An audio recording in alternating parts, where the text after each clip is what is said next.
Oh, I'm more Phil. We're at it. I'm working on this Dacron. It's 11/16. It's a bait net. It's going to Belize, 10 foot no less. Okay, later. Now, what I want to talk. Anyway, this is Mikey's in here, and cool. It's nice. The weather is really cool off. It's really nice. St. Augustine, Florida. This of Minorca and Magic, handmade cast nets, and I want to really talk to you today a couple of things. The basic thing it is mullet season here, and we talk about, that's what we do. We fish for mullet on this East Coast and the West Coast of Florida. I want to talk about that, and I want to show you a little net I just finished.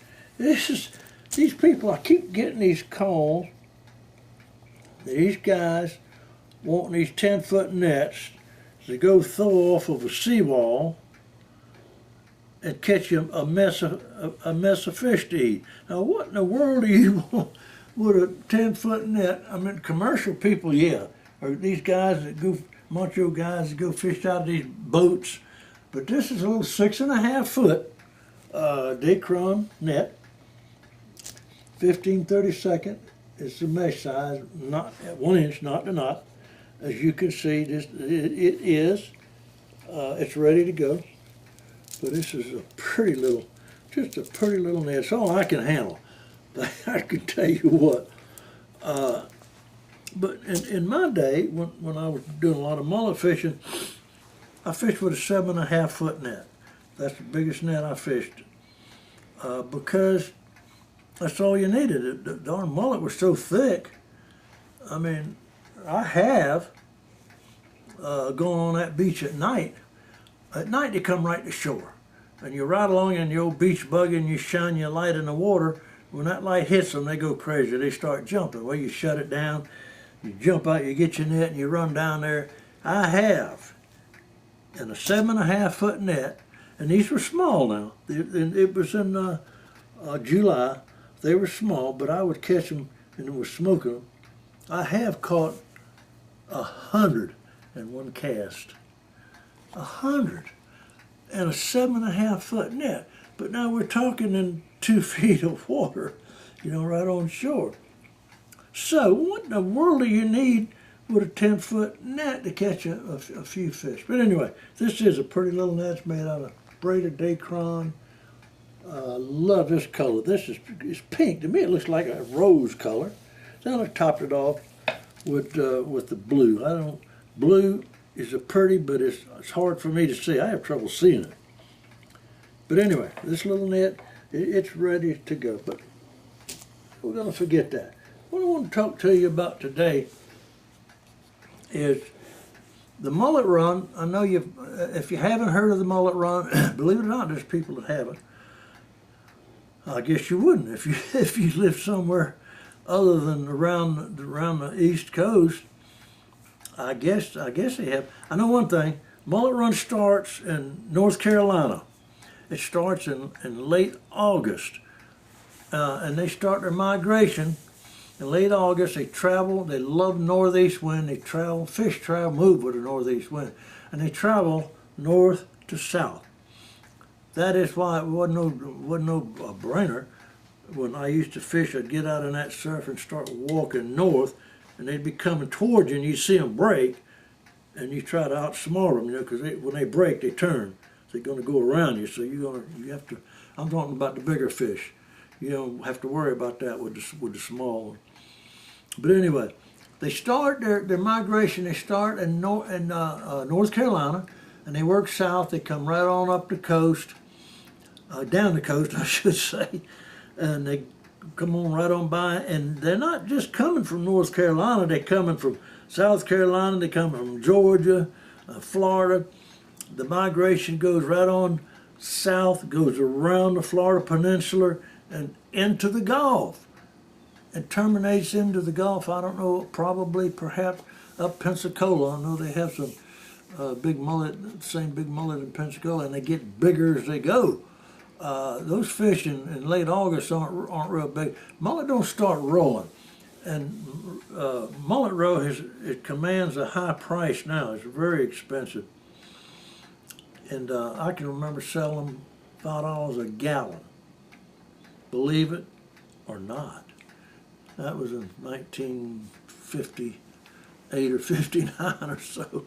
Anyhow, now they get a mullet, a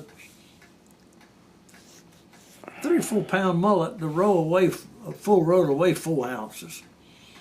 The bigger, I guess they're a little bit bigger, but for the most part, they run a full roe mullet, big mullet. The roe weigh 4 to 5 ounces.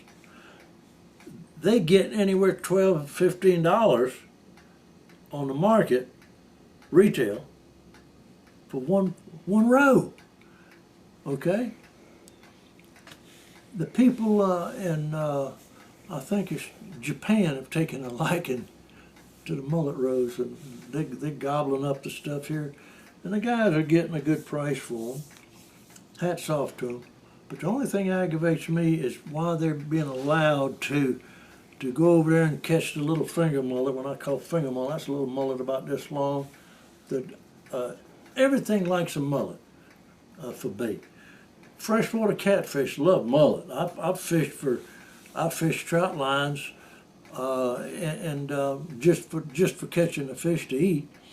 A little 25 hook. That's all you can have anymore is 25 hook. I have go over and catch some little finger mullet and cut them in little chunks and bait the line with that.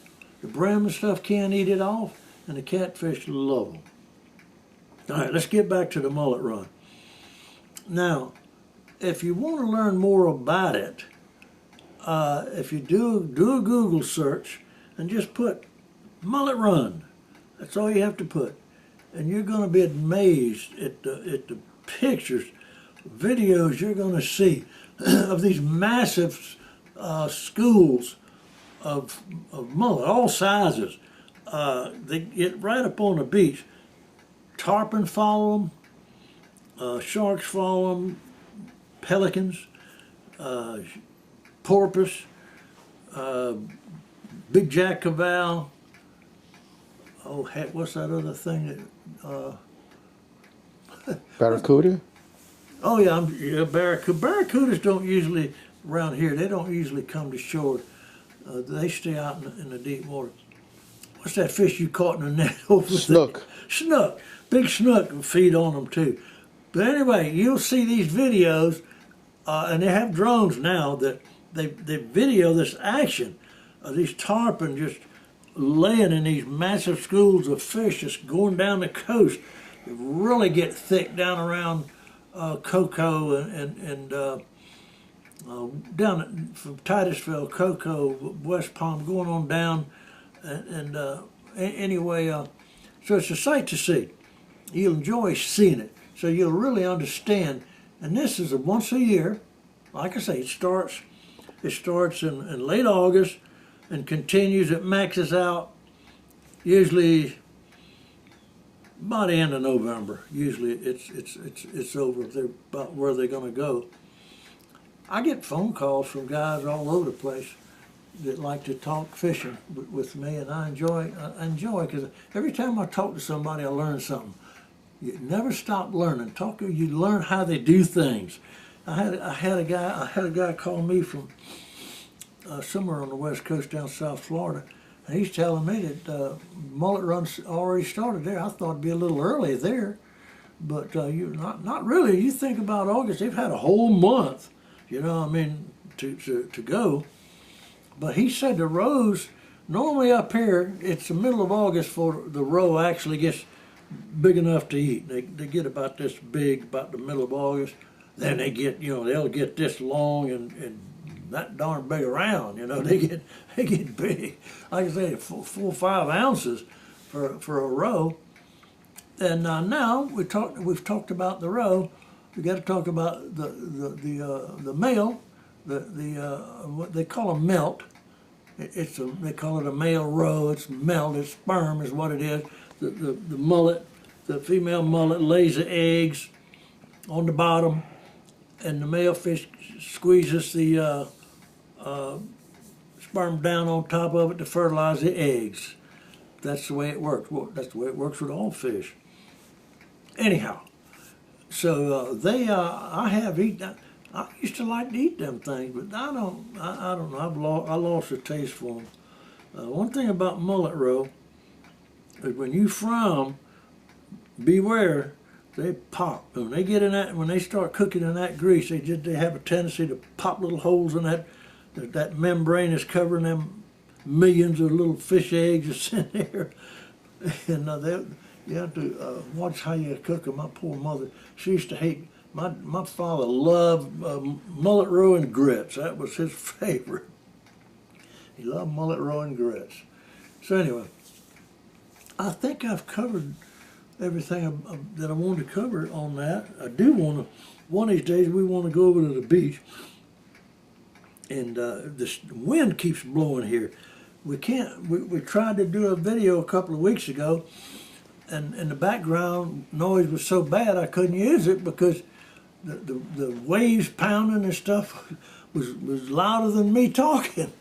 So we'll try it again. We'll try it again. We've got some time yet. I'd like to get over and show you how to catch them things. But anyway, I think I've covered it. History of the mullet, which happens every year. It's been happening that way. Now our giant schools of mullet here on this coast have dwindled to patches. You know, they used to be, you could go over there and I swear you just be and they'd stay just out of your reach. You're just out of your reach. And what would happen, you would wade out in the water. I used to not have any trouble throwing a 7.5 foot net in water up under my armpits. I could throw it. I had a brother that could throw it up under his chin. But anyway, I think if we were smart, you would stay in shallow water, but not necessarily that they would come to shore, not in the daytime. So, with that said, but if you're interested in talking, you can reach me at 904-217-7974, or the videos under Mike Yazina. Videos, it's on YouTube, and I'd be glad to hear from you. So anyway, please take care of yourself. If you got any questions, you know, about this, about the Mullet Run, it's really going in full swing. We've had a lot of wind here. It's been blowing every day. Phil's had Phil lives down the Palm Coast, which is about 20 miles south of me, I guess, maybe 25 miles. 20. And seems like he gets more wind and rain down there. He's had an enormous amount of rain. And so, but we're fixing to have a stormy weekend coming up. All right, I've talked long enough. Take care of yourself. Like to hear from you, and until the next time, take care.